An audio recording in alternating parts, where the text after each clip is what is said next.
तो दोस्तों इस वीडियो में हम सीखेंगे कुछ चुनिंदे सेंटेंसेस जो अक्सर हम लोगों के द्वारा बोला जाता है। तो दोस्तों मान लीजिए अगर आप किसी से कहना चाहते हो वे लोग तुम्हारे टुकड़े टुकड़े कर देंगे, वे लोग तुम्हारे टुकड़े टुकड़े कर देंगे, तो आप इंग्लिश में कहोगे they will break you in pieces, they will break you in pieces. अगर वहीं आप किसी से कहना चाहते हो कसम से मैं वहाँ जा रहा हूँ, कसम से मैं वहाँ जा रहा हूँ, तो आप इंग्लिश में कहोगे by God I am going there, by God I am going there. दोस्तों अगर गुस्से में अगर आप किसी को कहना चाहते हो मैं उसके कार को चकनाचूर कर दूंगा, मैं उसके कार को चकनाचूर कर दूंगा, तो आप इंग्लिश में कहोगे I will break his car in pieces, I will break his car in pieces. अगर वहीं आप किसी से कहना चाहते हो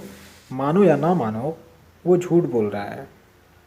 मानो या ना मानो वो झूठ बोल रहा है, तो आप कहोगे believe or not he is telling a लाई,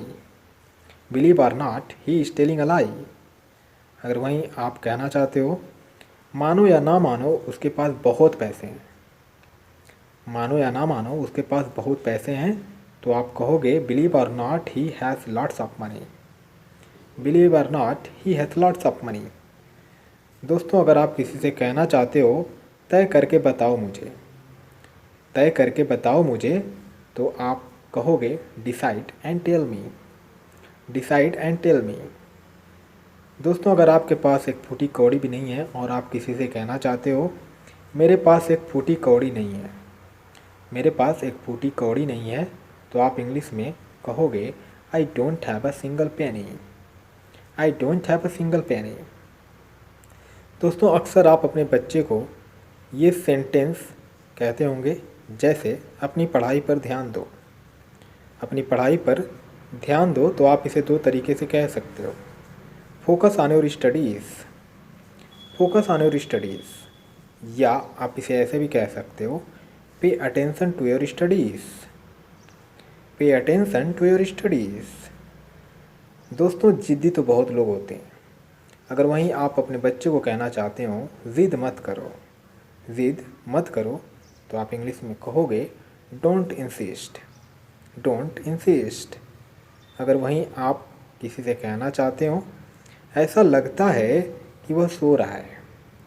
ऐसा लगता है कि वह सो रहा है, तो आप इंग्लिश में कहोगे it seems like that he is sleeping, it seems like that he is sleeping. अगर वहीं आप किसी से कहना चाहते हो वह पक्का तुमसे बात नहीं करेगी, वह पक्का तुमसे बात नहीं करेगी, तो आप इंग्लिश में कहोगे she will not talk to you for sure, she will not talk to you for sure. दोस्तों अगर आप किसी से कहना चाहते हो सच कहूँ तो मेरा मन नहीं कर रहा है वहाँ जाने का। दोस्तों कभी कभी ऐसा होता है कि आपको कहीं जाने का मन नहीं करता है, जैसे ये ख़ास तौर से पढ़ने वाले बच्चों के साथ होता है। अक्सर उन्हें स्कूल जाने का मन नहीं करता है लेकिन उन्हें जाना पड़ता है, तो इस सिचुएशन में अगर ये चाहें तो ये सेंटेंस यूज़ करते हुए कह सकते हैं